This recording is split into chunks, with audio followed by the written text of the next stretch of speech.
your slides on after Adrian's, and then there's a remote control here. Okay.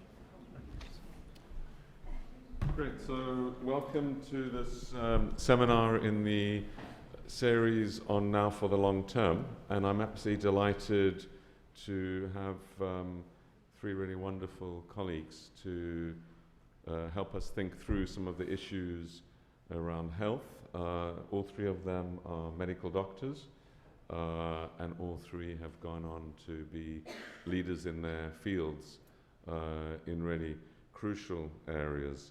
We have Professor Adrian Hill, who's the co-director of the Oxford Martin Programme on Vaccines and also the director of the Jenner Institute up the road, and the Professor of Human Genetics at Oxford with a truly illustrious career, and Professor Andrew Pollard, who is the co-director of our program on vaccines and also a professor of Paediatric infection and immunity, and he runs one of the biggest clinical trials in the UK on children and adults. And then we have Professor Paul Klenerman, who's the principal investigator on our Institute for Emerging Infections and also professor of Immunology in Experimental Medicine Division of Oxford. So all three are absolute leaders. I've asked them all to take no more than 10 minutes to reflect on the issues raised in the Oxford Martin report and others that they might want to bring to our attention. We'll have a little bit of discussion with the panel, and then we'll open it up and begin with Adrian. Great, thanks, Ian. If I stand here, can you hear me? Using the microphone a little bit. So, I was given the challenging task of discussing the importance of health and what we should do about health in less than 10 minutes. So what I'm really going to do is, in a few minutes, to refer you to this fantastic report, which I hope all of you have read. It has a great deal to say on all the important issues of our time. And health is one of those, and there are interesting things to say on health, and I'll come on to those in a moment.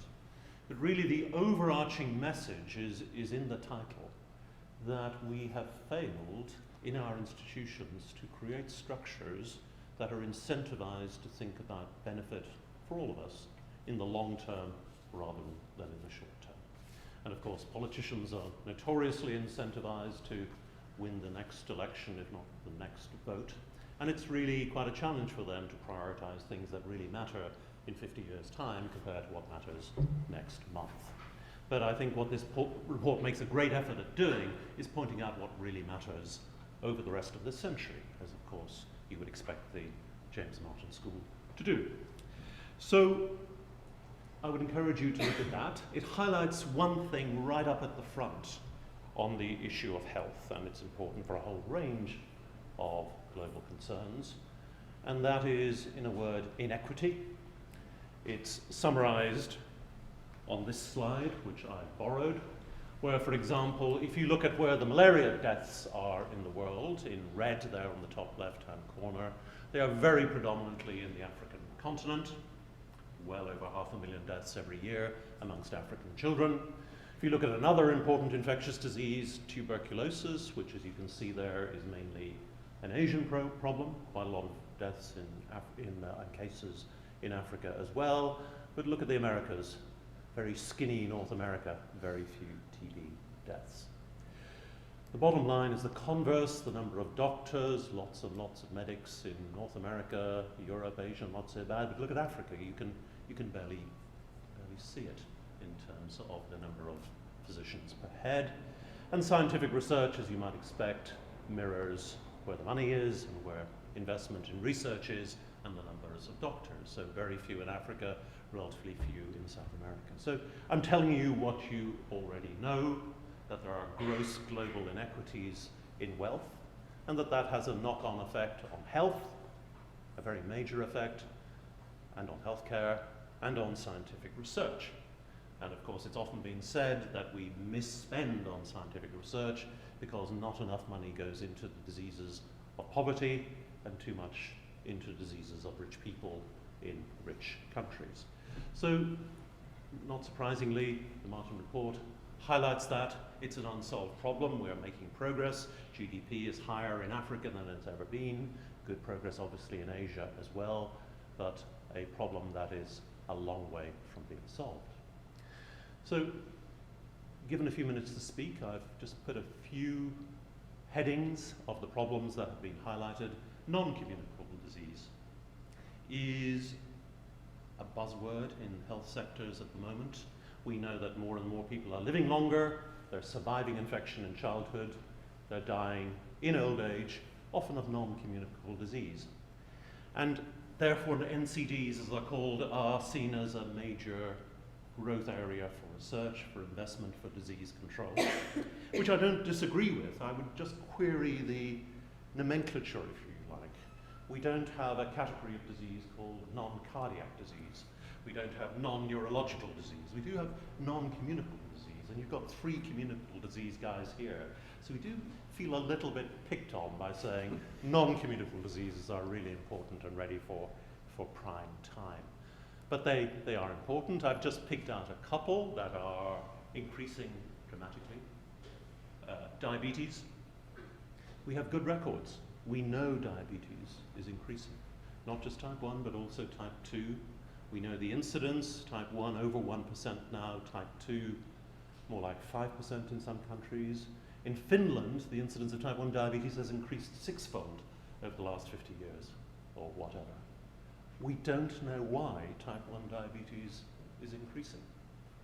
It's a huge public health problem. We don't understand what's going on. It's very worrying. We need more research in that area. Dementia. I was told by the Chief Medical Officer of the UK just a couple of weeks ago that the #1 priority disease for this government, ahead of anything else, is dementia. Now, some of you may think that reflects the aging of our politicians, but I think it reflects a more fundamental lack of understanding of the process of Alzheimer's disease. It's good that there's more notice, there's more investment in dementia, but we're only beginning to scratch the surface of this problem. We are beginning to think about drugs, we're beginning to think about vaccines for dementia, but we're a long way from solving that problem. And of course, the problem is escalating rapidly because we're all living longer, and over half the UK population will soon be over 50 years of age. So those are just 2 examples. I could have picked dozens of others of important non-communicable diseases. Communicable diseases, closer to home for me. I work on vaccines. You'll hear more about vaccines from Professor Pollard. I'll just put 2 issues that again appear in the report. Antibiotic resistance. Why, we discovered antibiotics. They were first tested in this town in the 1940s. Penicillin was shown to work brilliantly. Why is it a new problem, antibiotic resistance? It's not a new problem. We've always had resistance to antibiotics. What's changed, actually, is we've stopped investing in new antibiotics because the market is considered not big enough for the investment that's required to produce new drugs. So a lot of this is about persuading the pharmaceutical industry to go back to making new antibiotics. Not all that difficult, it can be done. It's just not a great investment proposition. So there's a real political agenda there. And then finally, pandemics. My favorite topic in a way. It's the one I worry about. We know about pandemics. We've had a few in the last 20 years. We've had 2 pandemics of flu. Luckily, not very major ones. We had a very major one in 1917, 1918 with vast mortality. Are we due for another flu pandemic? We don't know. They used to come every 20 or 30 years. We've had 2 in the last decade. It may be that we're traveling more. It may be that ecology is changing. There's more contact with wildfowl. Will there be more virulent flus? We don't know. Something has changed, and it's going to carry on changing. More than 40 new infections have been discovered in the last 40 years. HIV, SARS, new types of flu, etc. There's a very long list. That's not going to slow down with more and more people and more travel. And people have become a little bit blasé about pandemics, I think partly because the last flu pandemic wasn't that bad, and we were all worried that it was going to be worse than it actually was. I don't think that's a criticism. I think that was wise. Better to be cautious than to be reckless. And of course, we need vaccines. Vaccines are the most cost-effective medical intervention ever deployed. They save millions of lives every year, mainly in the countries where we really want to save lives, in the developing world. They're important for global food security, poverty alleviation, and the bottom line here is they can prevent pandemics. So I know that some of you watch movies. I do occasionally. I watched this one. It was rather good. And the reason it was rather good was because for once they made a really great effort to get the science absolutely right. And they were 99% of the way there. And the story was good, of course, a great pandemic, and the scientists come along to the rescue, the vaccinologists save the day. I liked that bit. And it was all politically correct. They even had a plug for animal experimentation. There was a blonde female scientist who does the experiment in the monkey, saves the world. That was all great. The problem was that they glossed over what I think is arguably the biggest problem. Once she had found the vaccine, fast forward the next 90 seconds, all around the world, the vaccine is produced, people line up, the world is saved, everybody lives happily ever after. That can't happen. It's not that people can't invent the vaccine, hopefully they will. It's we cannot manufacture that for 500 million people, let alone 7 billion people in a week in the movie. We can't do that in a year. We can't do that in 10 years with global manufacturing capacity. It's a problem that's just not being addressed because everyone hopes it won't happen, or it'll just happen in movies. So think about that. We can make a vaccine to save the world. We can't make it fast enough before nearly everyone dies. So solutions, to end up on a positive note, there are some fantastic technologies coming along. You know about genomics, otheromics technologies, proteomics.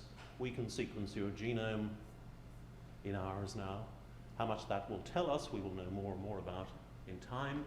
I think we will be sequencing everyone's genome in the first year of life, and that will be cost effective before very long.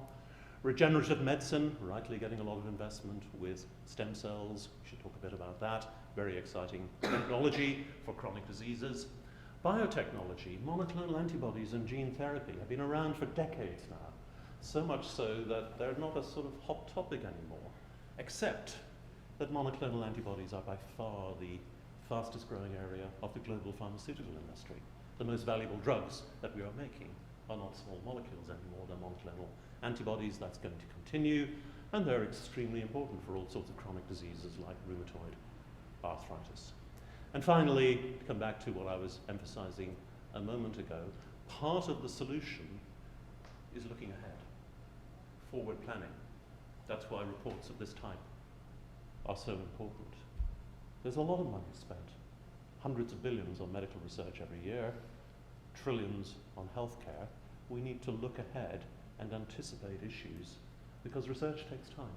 It doesn't take years, it takes decades. If we want to solve dementia, we should have started 25 years ago, not 5 years ago. And most of these problems are now addressable, but we need to know in advance what the issues are going to be. Thank you. Thanks very much, Adrian. Andrew, do you want to stand behind here? This is actually being filmed by little cameras up there on the roof, and it'll be just easier for Tom who's filming it too, if you're in one place.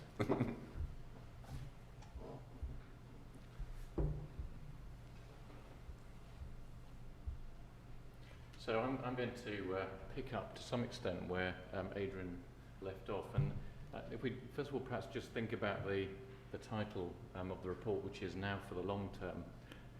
I'm in a slightly better position than my colleagues are because I've got a few more years. I'm a few more years younger than they are, so they've got much less. They've got much less of the long term ahead of them. But I think perhaps more importantly, from my perspective, is that I'm a paediatrician, and so the area I work in is for those people in our societies around the world who really are here for the long term compared with most of us. They've got much longer to go. And as you heard from the introduction, we all work in the area of immunisation and vaccine research. And in fact, that is a story which starts 217 years ago. And it really starts around this disease, which is smallpox. And it's actually one of the best characterised diseases that we have going back into really ancient times, 1,000 years BC, where there is good evidence from China and from Egypt that smallpox was around. In fact, it's pretty certain that Pharaoh Ramesses V, who reigned for just 5 years, died of smallpox, or at least he had evidence of smallpox when he died. It's not certain he died of smallpox, but although I can't see them in this photo, apparently you can see smallpox spots on his face, but I can't see them there. And he died in 1157 BC. The disease killed Queen Anne's heir, William, when he was 11 years old, and we know it affected many important individuals that we all know about from school, like Elizabeth I, Mozart, George Washington. And incredibly, 100 years into the current era, there were 7 million deaths documented in the Roman Empire. And the world wasn't that well populated at that time. That's a lot of people killed by one disease that spread through across the world. And by the 18th century, we were starting to get quite good records in Europe. And we know that there were around 400,000 deaths each year. And somewhere around 20 to 60% of people affected died from smallpox. People were terrified of it when those outbreaks happened. We know in London, case fatalities, the proportion who died in infancy was 80% of those who were affected, with a disease that had a very high attack rate. So it decimated populations, families losing their children because it was transmitted so readily. We know the global data, which is pretty good now from the 1950s, that there were 50 million cases a year of smallpox. Mortality had fallen a bit there because people were generally more healthy. The numbers started to fall in the 1960s. So in a way, although it's a good news story, as you heard from Adrian, that smallpox was eradicated in the late 1970s as a result of vaccination, but actually the vaccine was invented 200 years earlier. And so that was a very slow progress in actually eradicating a disease which was eradicable. And that highlights a really important issue for the future, and I'll come back to that, and that is access to vaccines. That it's not good enough just to have the vaccine. And as Adrian said, you have to be able to make it, but then you have to get it to the people who actually need it. So the original experiments were done in 1796, and a boy called James Phipps was inoculated with cowpox. So this was a similar virus which affects cows. And workers who were, like milkmaids who work with the animals, would get infected. And this is a picture of the cowpox lesion on the hand of Sarah Nelms, who the material was obtained from.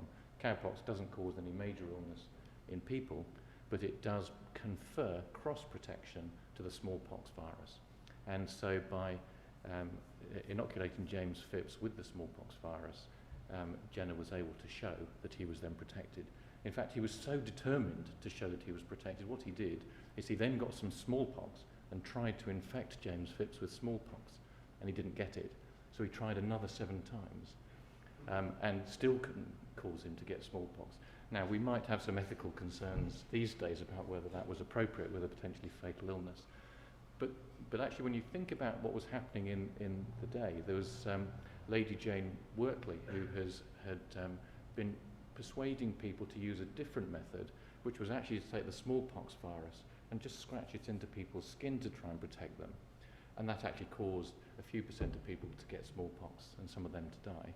But it did protect some individuals. So it was quite common to try and infect people with smallpox in a very low dose to try and protect them in those days. Although it sounds terrible what Jenner did in trying to give smallpox to this boy, it was actually a standard practice of the day as a preventive measure. Anyway, so this was the first use of the smallpox vaccine. So that disease was eradicated over a very long period of time, and if we wind forward now to the current day, we have lots of vaccines that we give to children. And what you see on this graph is just that even if you look over the last 30 years, children in this country are dying less than they did 30 years ago. And I've put this number here, which is this 130 per thousand. That means that if we were to wind the clock back 100 years, out of every 1,000 children born here, 130 of them would have died. And most of those 130 would have died from infectious diseases. And the reason why they don't die today is because we're all better nourished, we're better able to survive infectious diseases, but largely because of vaccine programs. You see a huge drop in mortality in early childhood once vaccine programs became established, and that wasn't really in this country until the 1950s when programs became properly rolled out for everyone. But even the last 30 years, which is shown on this graph, we see a dramatic fall in the mortality from young children. We've gone from, as you can see here, over 10 out of every 1,000 down to just a few out of every 1,000 who will die. And the thing that's changed over that 30 years is the introduction of these vaccines. The measles vaccine, the vaccine for several different types of meningitis, the pneumonia vaccine, and hopefully in future the human papillomavirus vaccine, which is the cervical cancer vaccine, will start having a big impact amongst adults and the risk of that disease. So there are various other factors that have reduced child mortality, but vaccines is the one that you can actually measure from the point at which each of these was introduced. You can see a change in the number of deaths that happen in young children. So that's in a very wealthy setting like we're in at the moment. But let's compare that with what happens where actually most of the world's children are in developing countries, the resource-limited areas of the world. And this divides them into different areas. But if we just focus on the two green ones at the bottom, and this is showing the number of deaths overall in developed regions of the world, the wealthy countries, in 1990 compared with 2010. And you can see from the bars there that in 1990 about 15 out of every 1,000 children died, whereas now we're down to about 7 out of every 1,000. So that's taking all countries. We're doing a bit better here in England and Wales, but if you take all developed countries. Whereas in resource-limited settings, we were at 97 per 1,000, and we're now down to 63. So there's been some improvement. The major cause in the last 10 years of that improvement has been the rollout of measles vaccine, one that's created panic in this country as a result of the fear that it might be related to autism, which it isn't. But actually in the world, it's been the most important vaccine introduced since 2000. We had in 1999 about 1 million deaths a year from measles in the world. As a result, mostly of rollout of that vaccine in Africa, we're down to under 200,000 a year, just over a 10-year period. So there's nothing else you can do on a large scale that can have that degree of impact on mortality in young children apart from vaccination. Now, so that was all looking backwards, so we are going to look into the long term now. And this is currently the major cause of death in young children in the world, in the under fives in the world, is pneumonia. And from this, each of those dots is 1,000 children dying. And you see that a majority of those deaths are in sub-Saharan Africa and in India, and particularly in these South Asian regions, which you can see here. Now, amazingly, we have pneumonia vaccine, which would deal with many of these cases, which we've used here since 2006. It's been used in the US since 2000. And that vaccine has, in all those countries, had a major impact on deaths from the bug that causes this disease. But then when we look at what's happened with rollout over the last few years, you can see all those in orange are the countries which have taken up that vaccine. In fact, those were the countries that are in orange here, Australia, and in Europe, where the smallest number of deaths were in the previous graph. But the thing that's very exciting, that has changed, unlike the smallpox story, is look at Africa. Most of these that are in blue, this is a slightly old slide, most countries there have now introduced this vaccine into those countries and will have an impact in that sub-Saharan African region where most of the world's deaths from pneumonia were. But what's quite worrying about this is that the largest proportion of deaths were in South Asia, and there's very little use of the vaccine there. As a result, surprisingly perhaps, of the anti-vaccine lobby in India. And so there's very little use of pneumonia, well, it's not being used there except on the private market. So one of the big issues for the future is in these regions of the world which don't have access to vaccines, is to think about what we need to do in order to improve access. So this is really my summary slide, that we've got an amazing tool for immunisation to completely transform child health and actually keep children alive to become useful members of society to drive economies in countries which has now been very well linked to the success in the country is child survival. So access to the vaccines that we have available remains a problem. Although many countries in Africa have introduced the pneumonia vaccine, there are many communities within those countries who will never have access to the vaccines. Some new vaccines, like the pneumonia vaccine, need to be deployed, and that is happening largely with money from the Gates Foundation around the world at the moment.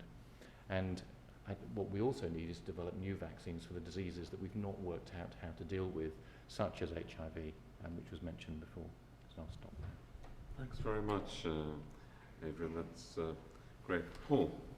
Shall I stand up? Yeah.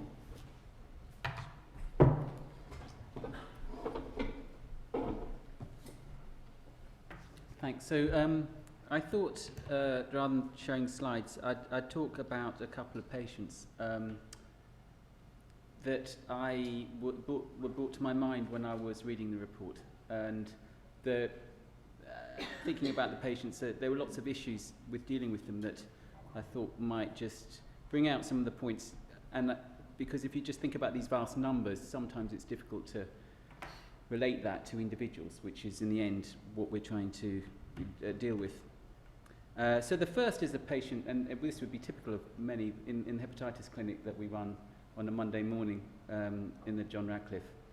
And this was an individual who'd acquired their Hep C and had come to see us with the knowledge that they had a significant illness. And hepatitis C is a virus that affects about 3% of the world's population. We think about 170 million people. It's a little bit lower frequency in this country.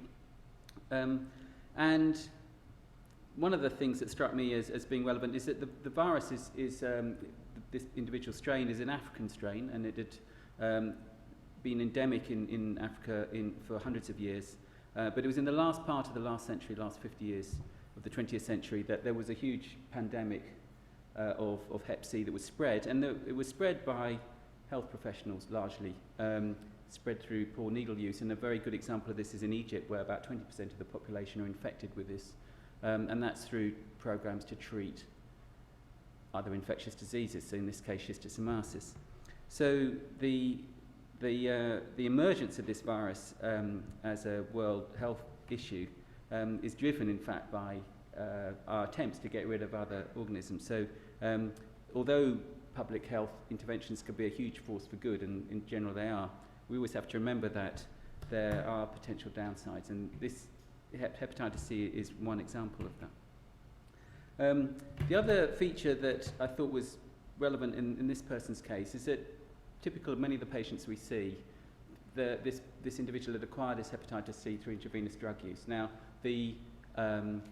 by the time they get to see us in clinic, the drug use is well behind them. These people have sorted out their lives, but at the time they have a very chaotic life. They're very vulnerable and they're very marginalised. In fact, one of the reasons we hadn't been able to treat this individual before is that they didn't have a fixed abode, and so that makes it really impossible to deliver the quite complex therapies that we need to currently give to treatment. So although it's very obviously true, as Adrian showed in his slides, that there are massive health inequalities which are geographic, it's also true that even within a very rich society like ours, there are people who are very vulnerable and they have very significant health needs, but our current health systems don't deal with them particularly well, and there's a huge discrepancy to overcome even on our doorstep. The next issue that related to this individual was about therapy. So they come to our clinic because we hope that we can offer some decent treatment. The current treatments are not that perfect at all. We can cure a fraction of people, a decent increasing fraction, but it's very complex and there are a lot of side effects. But what we're seeing emerging just on the horizon and nearly coming through the door are some much, much better therapies. These are drugs which you take as a tablet, as you would take an antibiotic, for just a few weeks, potentially, in combination. So we don't know what the combinations are, we don't quite know what the finished products look like, but we think that in 2, 3, 4 years we'll have fantastic treatments. this might be ringing bells with some people in terms of what you might give to patients with HIV, but the difference with hepatitis C is that you can provide cure. You take the tablets, if it all works as everybody's hoping it will work, you'll be cured, and that's the end of the story. You can go away, and there's no need for any more treatment. So that is a fantastic thing if it works out, and we're all hoping that it will, but that also raises big issues for us. If it's 1 in 1,000 people in the UK that's got hepatitis C, and the drug treatment might cost many tens of thousands of pounds, perhaps £30,000. How are we going to be able to deliver this? How are we going to actually identify all the people? As I've already told you, we're only seeing a fraction of the people infected because they're very marginalised. How are we going to deliver that? And then if you think about it globally, actually what we might have in our hands is a means to eradicate hep C through therapy. That is a very exciting idea. But the delivery of that would require some kind of massive global effort, because apart from the cost or anything else, there's still a huge burden of disease out there in developing countries where, amongst all the other massive health priorities, it's relatively lower down on the list, even though in this country we know we're sitting on a substantial health issue which will develop over time as people age. And then the final thing about this individual was that we recruited them for a research study. This is, one of the things that Oxford, with all its massive investment from different funders, including the Martin School, has been able to do. And the reason we're doing the research is to develop, one of the reasons is to develop a vaccine. So we got through the early phases of vaccine studies, so phase 1, and it's now in phase 2. This is a very big effort which we're part of. And actually it looks very exciting. You might be able to develop a vaccine for hep C based on all the work that Adrian and Angie have been talking about in other vaccines. But the development and the rollout of that vaccine, again, across a global pandemic, seems to me a huge issue which we haven't even begun to think about. We're all just hoping the vaccine will work, but in some ways we're sort of pushing at the bottom end of the rope, and what is actually needed is somebody pulling at the other end to make sure that the whole process doesn't stall, even if you have a successful outcome from the early efficacy trials, which themselves will take 5 years. So that's the one patient. And the other patient is somebody that I saw not quite so recently, but on call on the weekend, going down to the intensive care unit which accumulates all the sickest patients in hospital. And this was somebody, as many of the patients do, and our job as infectious diseases doctors, when we go down there, is to try and make sure that we treat any of the relevant infections which you tend to accumulate when you're very, very sick.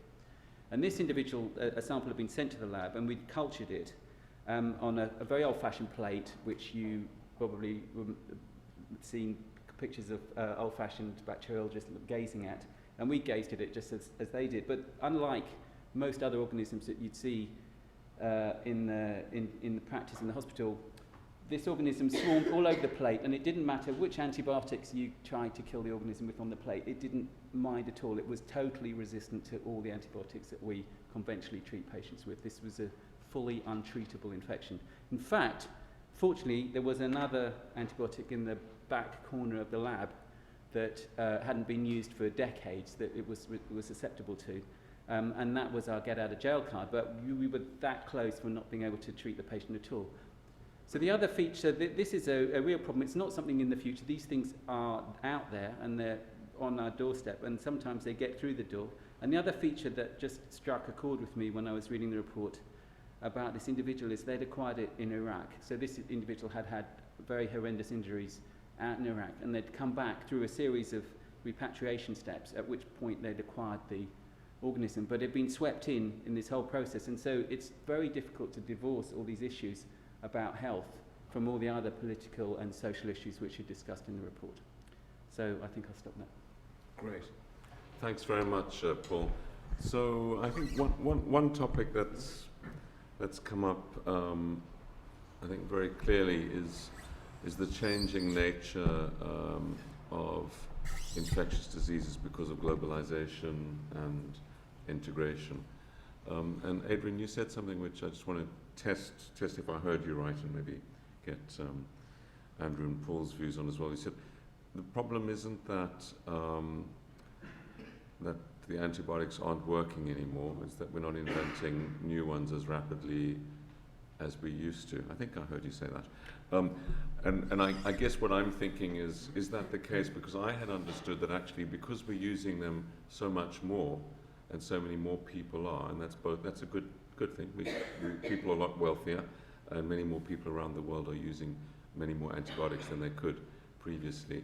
They're actually not lasting as long as they used to. In other words, the resistance is growing more rapidly because of the over-application. And then there's also a debate I've heard about them, over half antibiotics being used in non-human applications, like animal applications, and now even, I gather, to paint the hulls of ships to stop barnacles growing on them.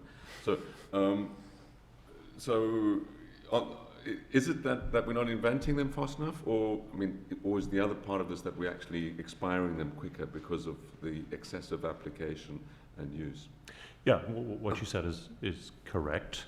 What I meant to say, at least, is that drug resistance and mutation in organisms to become resistant to antibiotics is not new. When we first started using penicillin, drug resistance began to happen, but slowly, and it's accumulated, and now it's accumulated for other antibiotics. So over time, we've come to a point where it's widely perceived that there's a crisis. And of course, what we thought would happen, given how important these drugs are, is that more antibiotics would come along and would replace the ones that sort of expire. And that has slowed down. And that has slowed down because it's just not possible, or not the case, that you can charge as much for an antibiotic, which we have lots of, and similar ones as well, as you can for, say, a new monoclonal antibody to treat rheumatoid arthritis, which you might charge tens of thousands of pounds for. So the incentive is perceived to not be there for drug companies to develop new ones. And of course, it's becoming harder.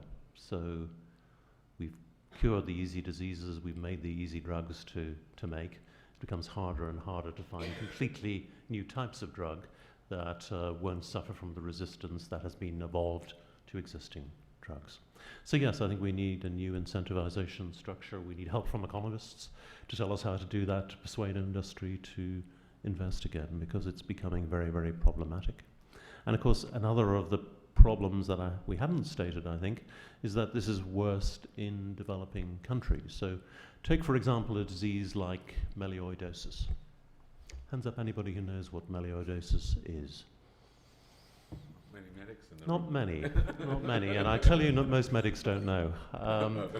But it's probably, you're not allowed to join up. It's probably the major cause of septicemic death in rural Southeast Asia. So if you die from sepsis here, you'll die from pneumococci or other bacteria we know about. In the paddy fields of Southeast Asia, you get infected through abrasions with these pretty lethal bacteria. And we know a little bit about how to treat that infection. We know that you need a few antibiotics, probably several given at the time. But how are you going to persuade a major pharma company to invest in new drugs for a population that's actually quite large, because there are lots of people in Southeast Asia, but who can't pay in the rural, poor areas of those countries? There just isn't a business model that works, and the only reason we can treat melioidosis in some cases today is that drugs that were invented for the rich world work for those bacteria as well. So we need probably more public sector investment, not just in design of these antibiotics, but in development of them and in marketing of them by probably non-Western drug companies, would be my suggestion.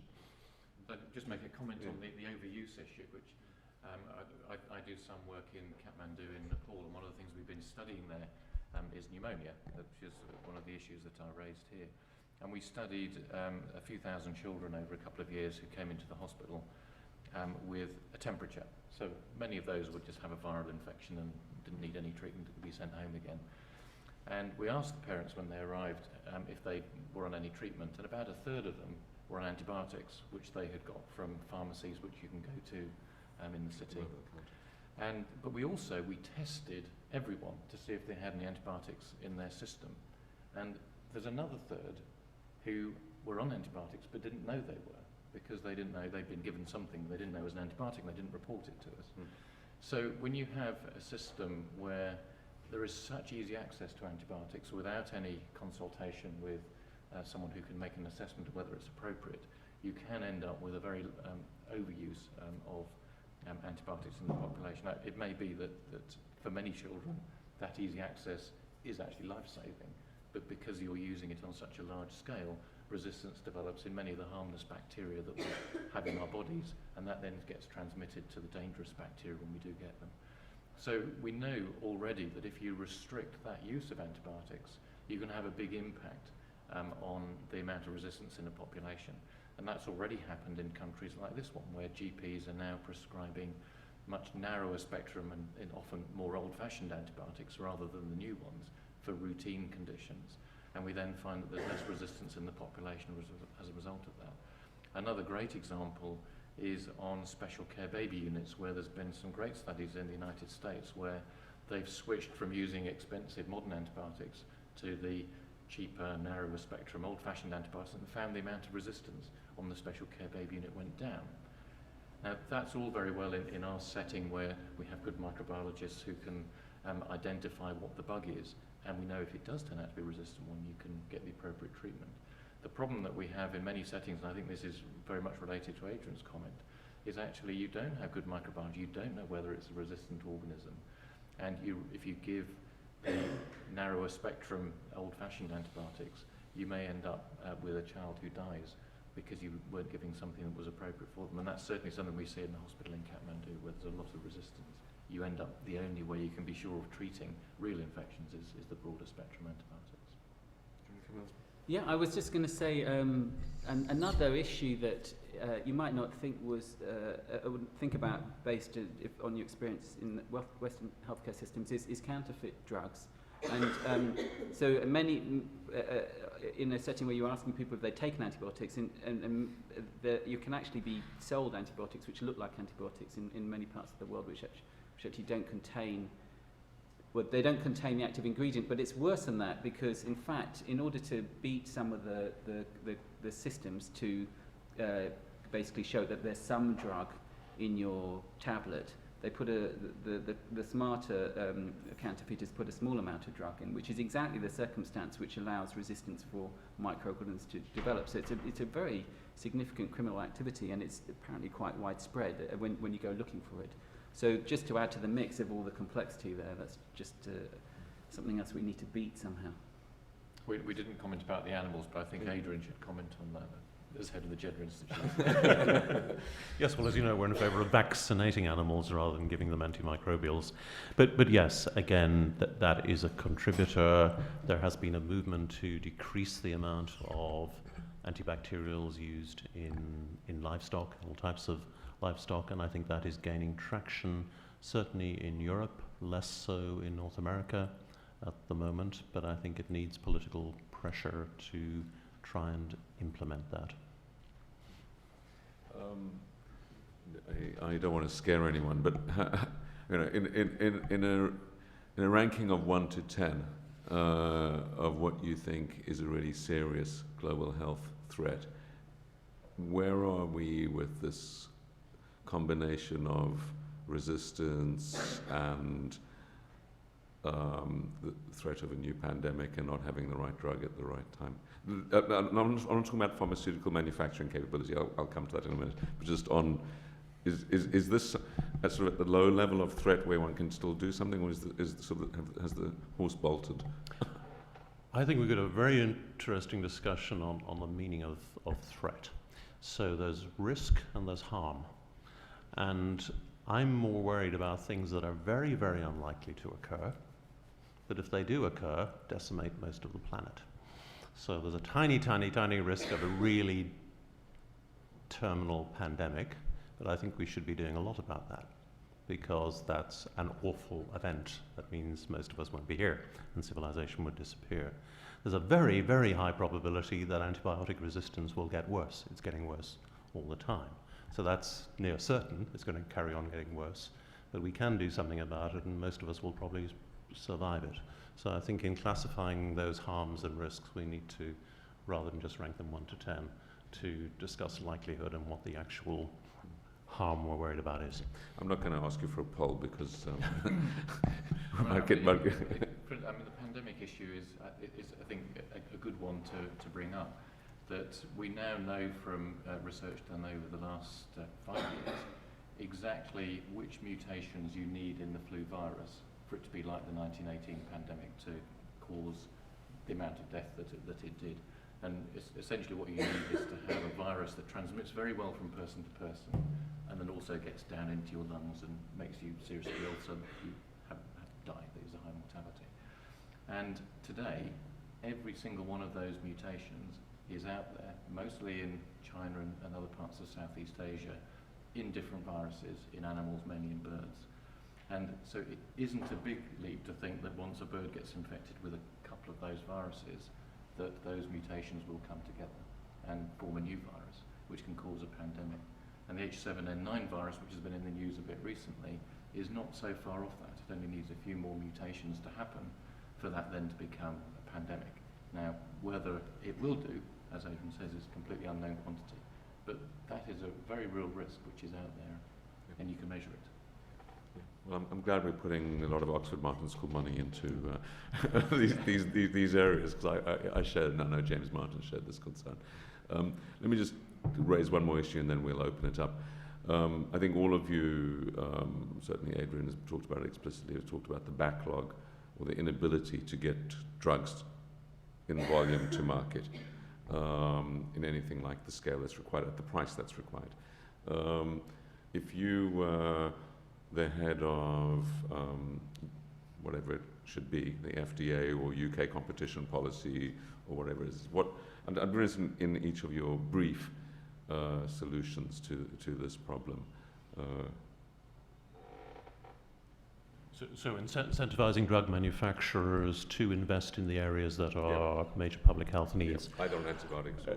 Okay, so this has been quite an active area of discussion and indeed research. In my own area of malaria vaccines, people have thought hard about incentivizing drug companies to invest in this area where the return is frankly very small for them, but the public health need is great. And there have been lots of very good ideas.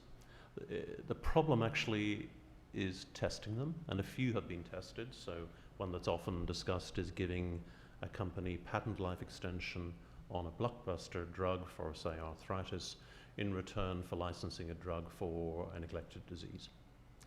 And that has created interest. It hasn't been a great success. The legislation is there.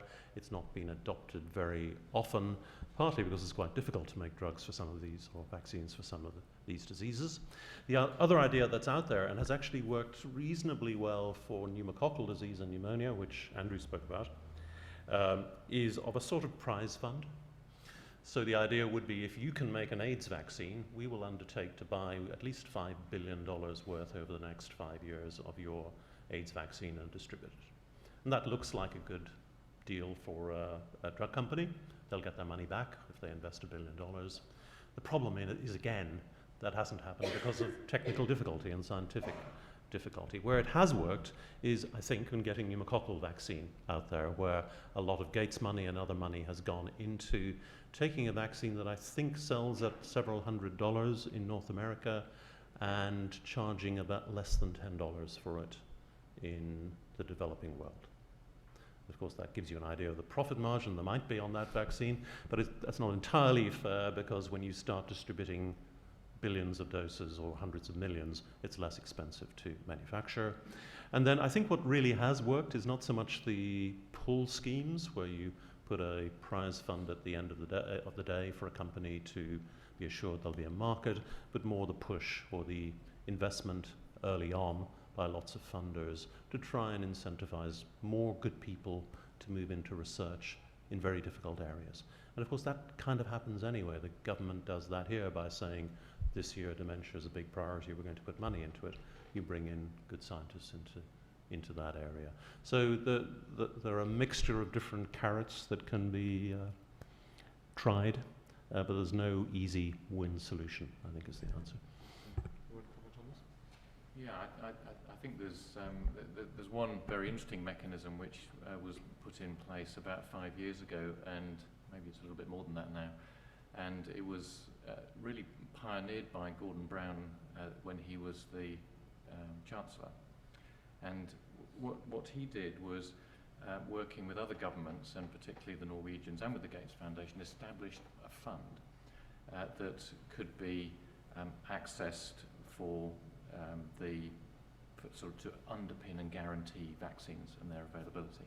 And it was recognizing where there was a big problem. So the problem was, if you were an African government and you decided that you wanted the new diarrhea vaccine, which is now being rolled out for babies around the world, you could go to the manufacturer and say, we'd like to buy some diarrhea vaccine, and the manufacturer would say, yes, that's fine, we need your money, and then we'll start providing it for you in 12 months' time when we've built the facility to manufacture it for your huge population.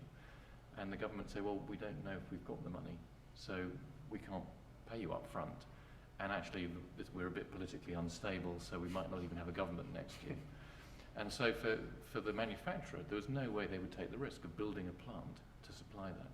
And so what this new fund, which is called the Advanced Market Commitment, did, is it said, the money is here, it's sitting here, go and build the plant, and if that country is not able to do it in the future, then you still get your money and we'll be able to sell it somewhere else. And so that situation has absolutely transformed that rollout of vaccines. Things that took 20 or 30 years from being licensed in Europe to get to Africa now are happening in 10 years or less. And the two vaccines which have been trialled like that are the diarrhea vaccine and the pneumonia vaccine. Yeah, well, I guess there were two things. One is that it's fantastically inefficient to make new therapies, and there are a few reasons for this. I mean, partly it's just biology is very complicated, but partly the preclinical or the early phase steps towards developing a drug or any intervention are very wasteful. So a lot of things die off, and some of those things you can't do much about, like a rare side effect that you can't predict. But some of them are because their models and the cohorts of people that you test them on are not sufficiently validated. And so there has been a move, and this has been driven by the NIHR in particular, to connect the pharmaceutical companies with the academics so that, and everybody's interests are completely aligned here, so that if you do have a product that you think might make an important difference to health, you can at least test it early, and one way of thinking about it would be to discard it early so it doesn't get through to, you've invested millions and millions of pounds in it and then fail right at the last stage. So if the process could be more efficient, then obviously the costs and the diversity of products would change favourably. I suppose the other thing is also that's thinking about new things which are going to obviously take decades to roll out, and also that I think there is a big emphasis to repurpose, I think is the current phrase, drugs which have already been developed to some extent, and make sure that we think very laterally about how best to use them and also how best to deliver all this stuff, because most of the research effort goes into kind of the clever stuff at the beginning, but the more boring things towards the end about how you actually deliver these things could make just as much of a difference if we spent the effort doing it. Like prime vaccines. Great. Who'd like to comment or pose a question? Yeah.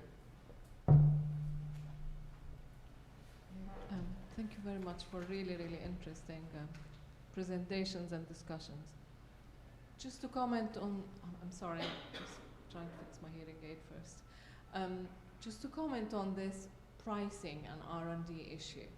I think it's, as long as we have the cost of research and the price of the medicine or the health product anyway, linked, we will always have this problem of how to incentivize drug companies. Because what companies would say to you that the cost of research is very expensive. Well, of course we know it's expensive, but how expensive? I'll take the example of Hep C, and I come from the country that has the majority of Hep C patients in the world. The recent drug that's been approved by the European organization, by the FDA now, from Gilead, there's research from Liverpool School of Medicine which says that it can be affordable, it can be sold at $62. Now, that medicine is going to be sold in this country for God knows how many thousands, and we'll have the same problem on, well, we do have now the problem of how you're going to afford it in developing countries. And then we'll have to big companies to, oh please, can we have some tiered pricing, or can you do this, or can you do that? And they still hold, they still control, they still have the monopoly on how to decide on pricing. Now, the new ways of research is about changing the fundamental pattern or model of the business model that companies work with. You know, they work, all their work is based on the only stimulus for research is intellectual property rights, because that's when we have monopoly on the market and that's how we make profit. Well, now, if you turn that upside down and say that IP, intellectual property, is not the aim is to have product in the end, then let's look at the various ways to stimulate research. Some of it could be prize, some prize funds, some of it could be like the advanced marketing commitment or the advanced purchasing commitment, although we have some questions about that particular example, but the model itself is, you know, could work. And there may be other ways of stimulating research, is paying for research rather than stimulating, paying for research. You know, there was a big discussion in the WHO about doing an international treaty on R&D, where every country contributes some money according to their GDP, according to their national income, basically. So everybody has a stake in this big research, and it doesn't have to be a fund that sits in Geneva. It could be a virtual thing that every country says, I'm going to pay $100 for this, because that's my contribution. I'll put 50 in my country, and 50 to, I don't know, to you guys, because you're doing this good research that I need in my country. So there are other ways, but of course pharma and rich countries, the Europeans and the Americans, utterly refuse to mention the word treaty. Utterly refuse it. It has to be taken off, totally. They don't want that, because they want to continue with the same model that we have. So I think this is really one of the fundamental problems that we need to tackle if we want to, and you know, it's not just in developing countries. If you think about it, how many research do we have, how many drugs do we have for multiple sclerosis? One of the diseases that is common here and in developing countries, by the way. But you know, it's not, there is a bit of a market, but it's not as good as a Viagra market, for example. So that current business model for companies need to be challenged every year. I was talking to a company director last year, sorry, and he said that the cost of research is increasing to $2 billion. So I said, you're going to come next year and say it's 2.3, and then the year after 2.5, and he said yes. I said to him, well, that's not viable. Who's going to buy it, north or south? So I think that's the fundamental issue of pricing. It was more a comment than a question, but I don't know if you want to respond. Well, I guess you mentioned the Hep C. I think one of the issues additionally there, and I'm not really sure how the pricing will work, but there are multiple drugs that are emerging, not necessarily synchronously, which might, so that they might be used in different ways, in combination from different companies. So there's all sorts of possibilities of competition there, but there's also a big challenge to make sure that if a company A and company B had two drugs which would work perfectly together, that actually all of those trials are done appropriately, so that the best combination for global use is brought forward as quickly as possible. And I mean, at the moment, the model, of course, is based on the individual companies developing their own drugs.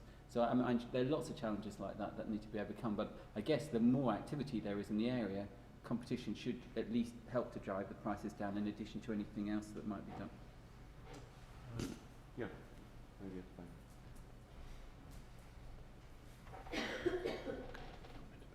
So you were saying, sorry, about how you're very concerned about the events that have very, very, very low probability, but very, very high impact, and you say we're not doing enough.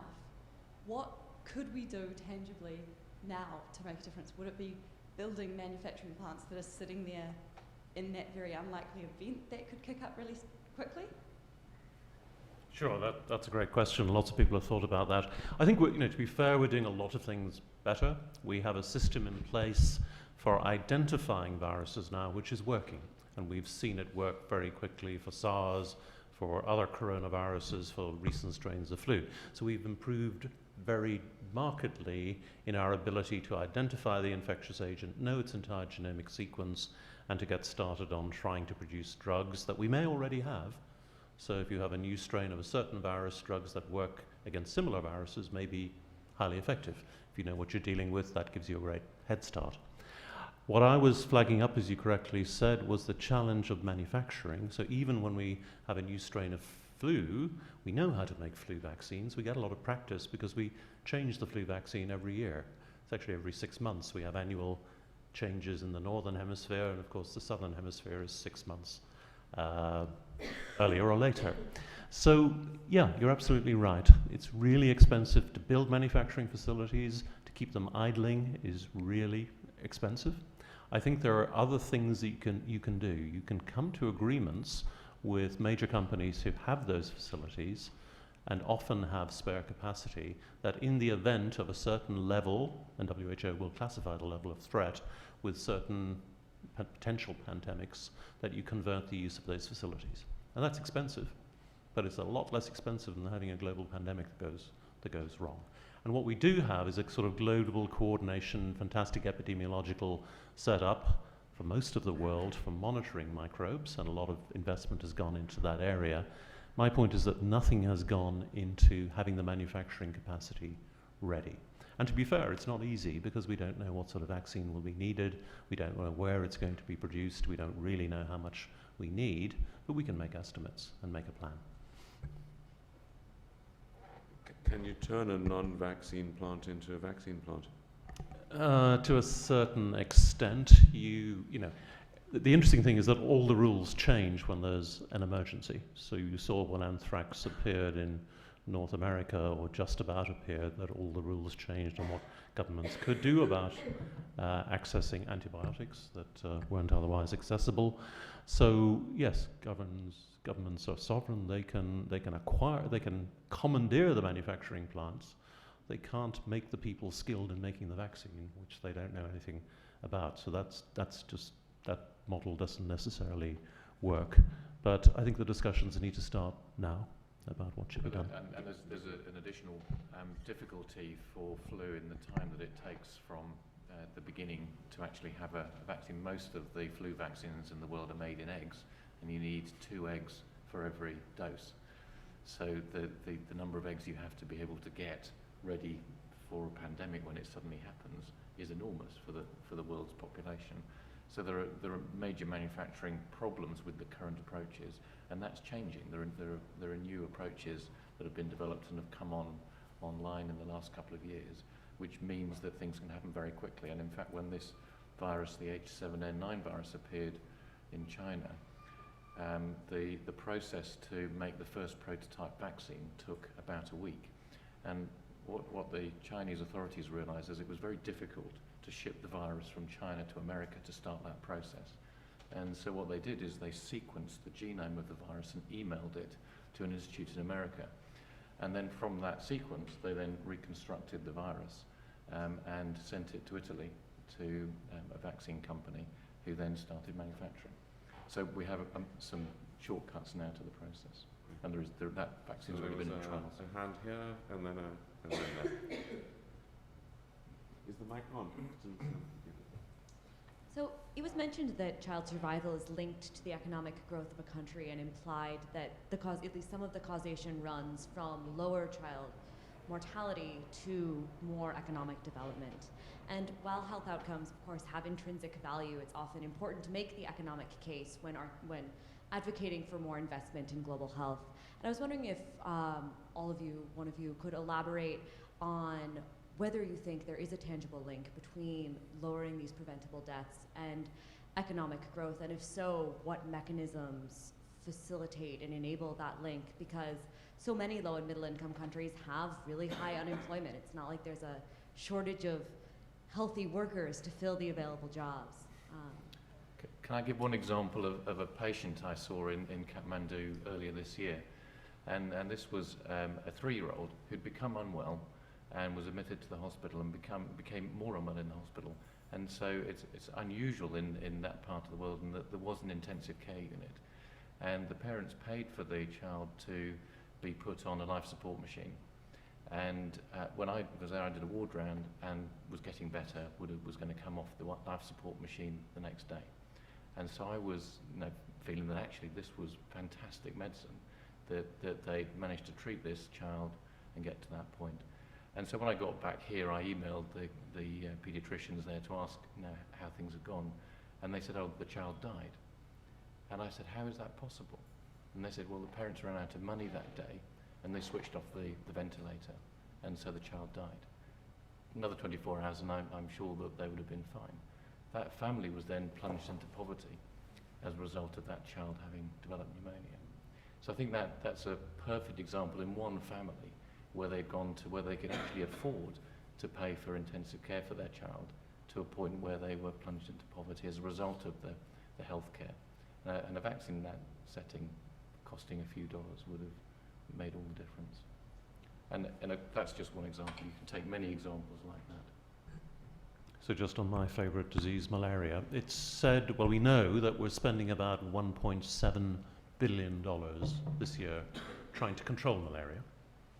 The deaths globally are still about 700,000. 5 years ago, they were closer to 1 million, so that 1.7 billion is having an impact.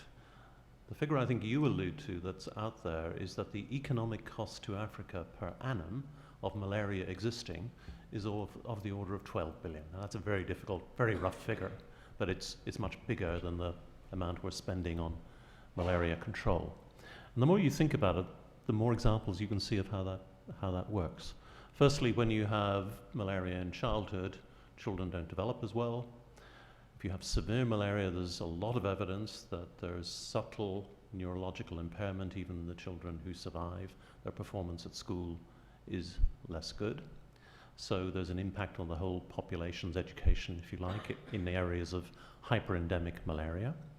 And as economic conditions improve everywhere, malaria tends to decrease in incidence. And there are obvious things. If you sleep in a hotel that has windows that are shut at night or sealed, you're not going to get malaria in most of the places you go to in Africa. You'll be in somewhere where the mosquitoes won't get in. That isn't the case for most people in rural sub-Saharan Africa. So there are a lot of small examples of how one thing builds on another and overall has a big impact on the population. And conversely, once malaria is controlled and you move in with lots of bed nets and spraying and so on, all the health indicators as well as the education indicators improve.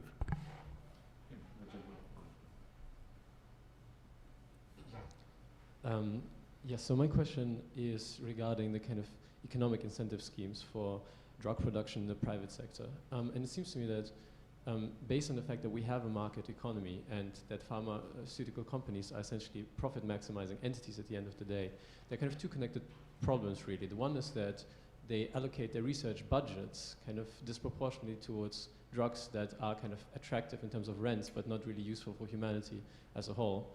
And the second problem is that we have a certain kind of legal structure in place with patents that protect companies from kind of competition. And this doesn't make perfect use of the fact that knowledge is a particular resource that doesn't diminish when it's used. It actually gets more the more it's kind of shared. And it seems to me that the system that you mentioned earlier, the fact that we can have some kind of bounties on diseases and then kind of give the bounty to whoever kind of solves the problem for us seems like a very good way to tackling both of those kind of challenges.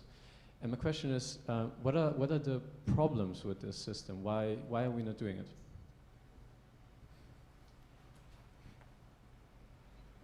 Yeah, okay, I'll have a crack at that.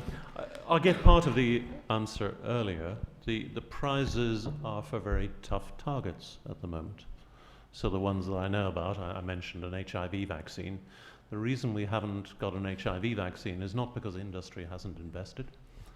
It's because it's extremely difficult. So the NIH, for example, a major funder in America, spends the best part, probably more than $500 million a year on HIV vaccine research. The Merck pharmaceutical company probably spent more than that per year for many years trying to develop an HIV vaccine. They've stopped. And it wasn't that the science wasn't good, it's just that, you know, it was like Nixon's war on cancer. The time wasn't right, the technology wasn't there to cure cancer in the 1960s. We're doing better now, but it was a very big ask in Nixon's day. So I think that may work in a less difficult target, but you must remember there's already a big incentive there. So what you're asking the investors to do, and the company on their behalf, is to compare the potential benefits of targets that are relatively easy and targets that are very, very tough. And the problem with the system is that when you win, you can win very, very big, or you can win and it's not worth doing. So there are certain diseases we've talked about already where it's not worth it to develop a drug because people can't pay. There are others which are very tough, and you make 10 or 5 billion per year for many years, and it's betting. And it's, you've got to spread your bets. That's why drug companies buy each other. They have to be very, very large to take that risk, and a lot of them go under. So it's not an easy game, and the reason for mentioning those numbers is if you want to come along with a prize that'll make a difference to how they invest, you're not talking of investing millions, you're talking billions.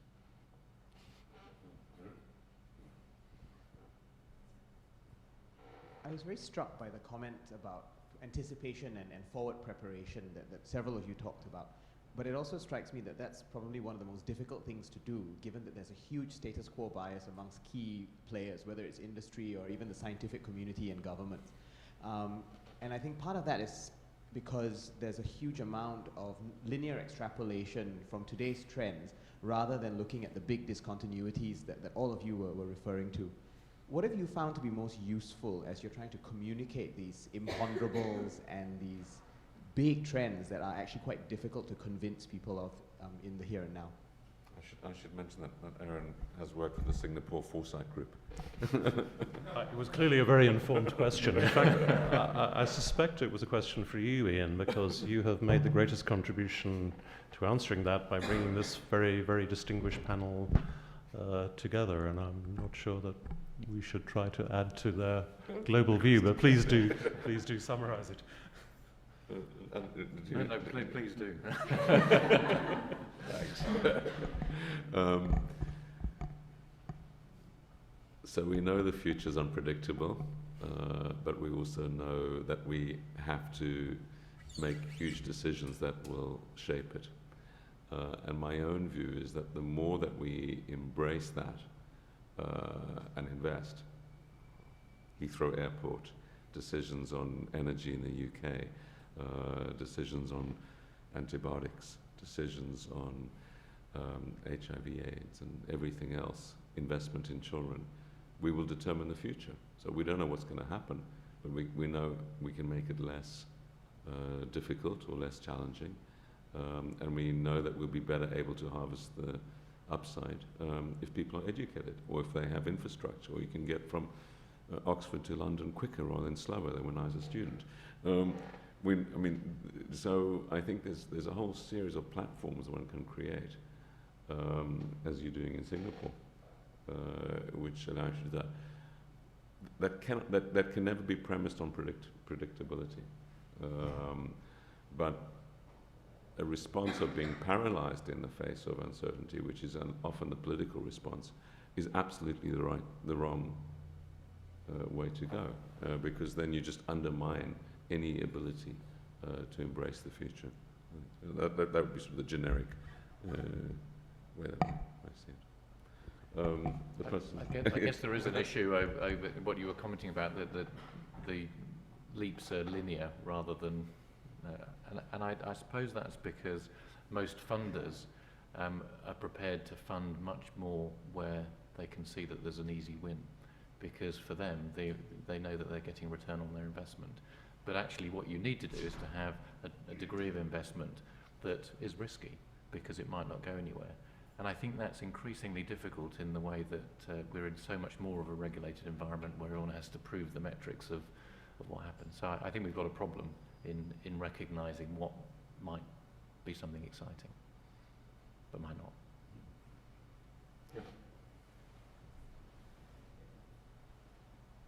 Another thing that came out quite often here is the importance of communication with the public, especially when you have pandemics, for instance. But I guess it kind of touches on every possible health issue, whether it be Chernobyl or whatever. And I think a big difficulty is striking a balance between informing people well enough so that they can protect themselves, but not creating panic on the other side, as was shown in the Contagion movie. But then we run the risk, if everything goes well, that in the aftermath people would say, oh, but actually it wasn't that bad and they've been exaggerating. And that can perpetuate or foster a lot all this distrust that people have, especially in vaccines or in the pharmaceutical company as a whole. So I was wondering if you have any ideas on how we could go about this in the future and communicating better with the public in a globalized world?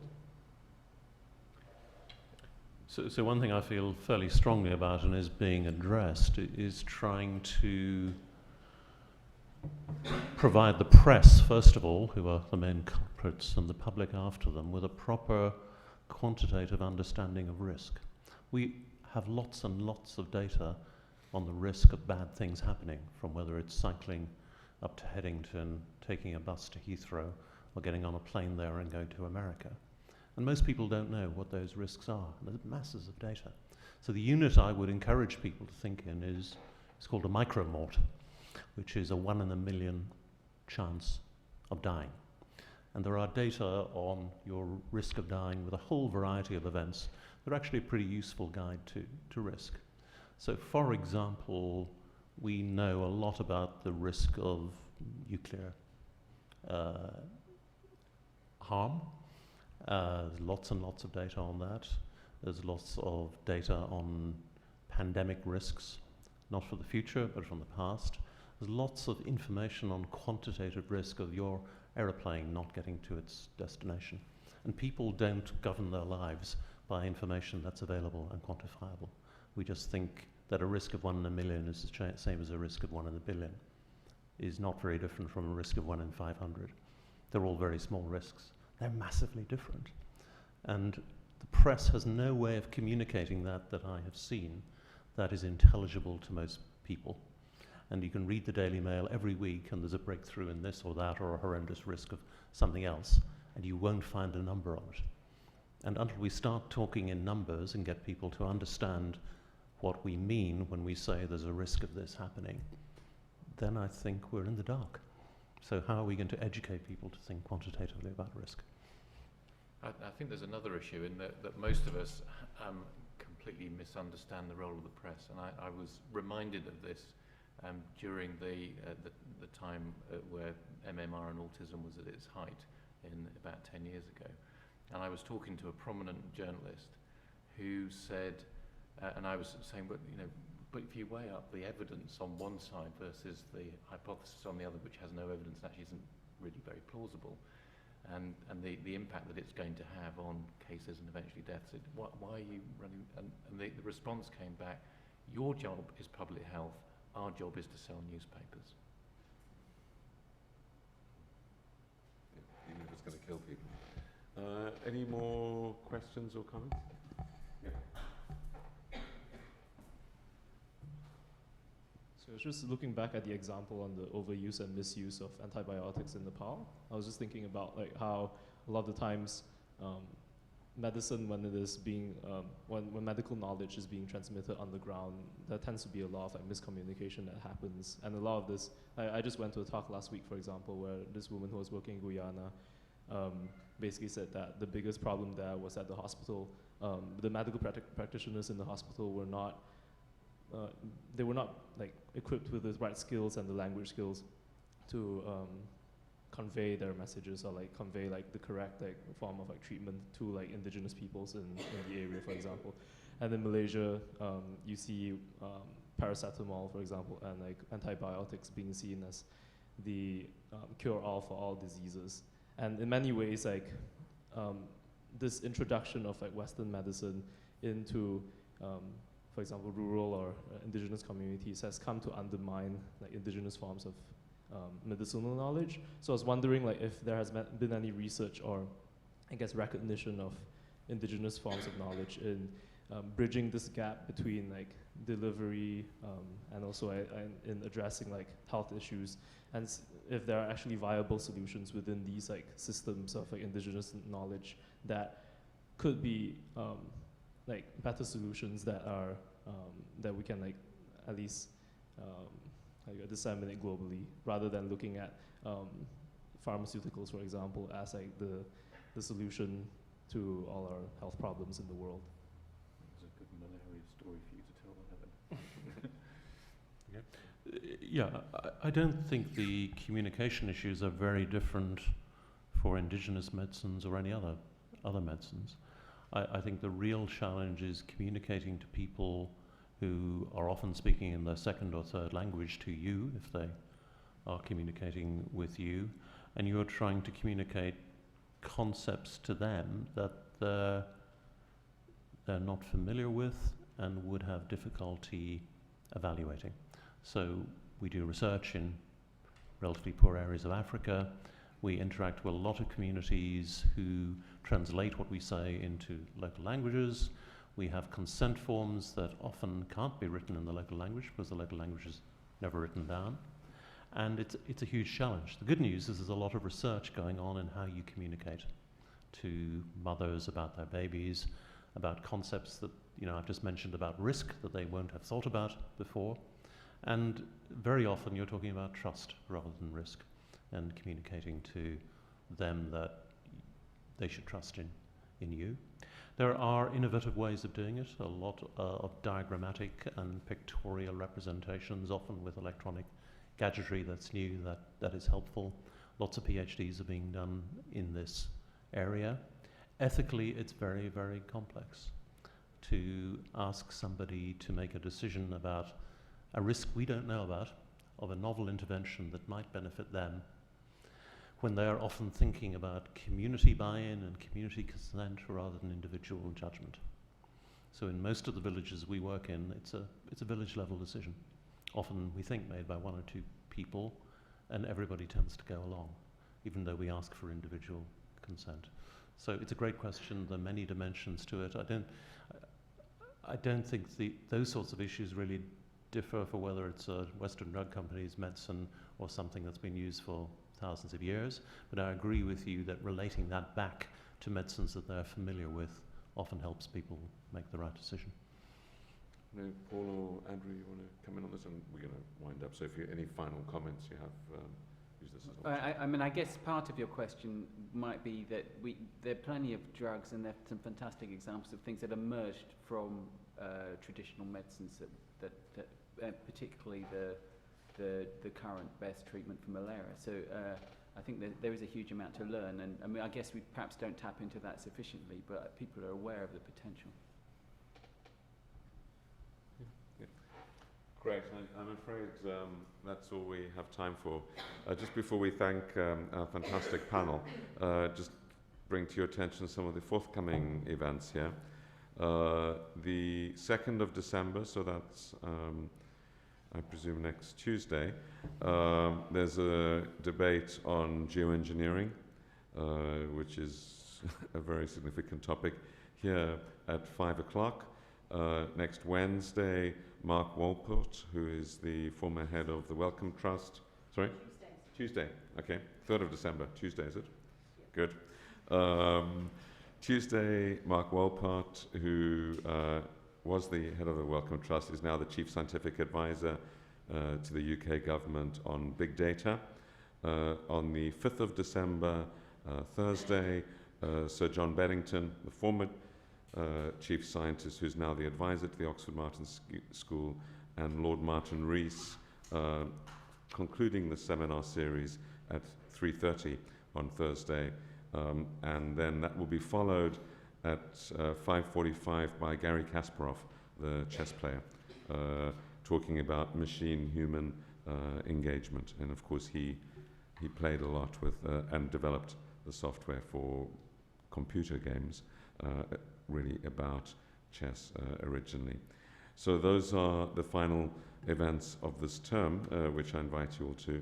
And I do want to thank our tremendous panel. This will all be up on our website, so I'd encourage you to encourage your friends to look at it, because I think the issues raised were quite fundamental to discussions in this area. But thanks to this really terrific panel that we've had.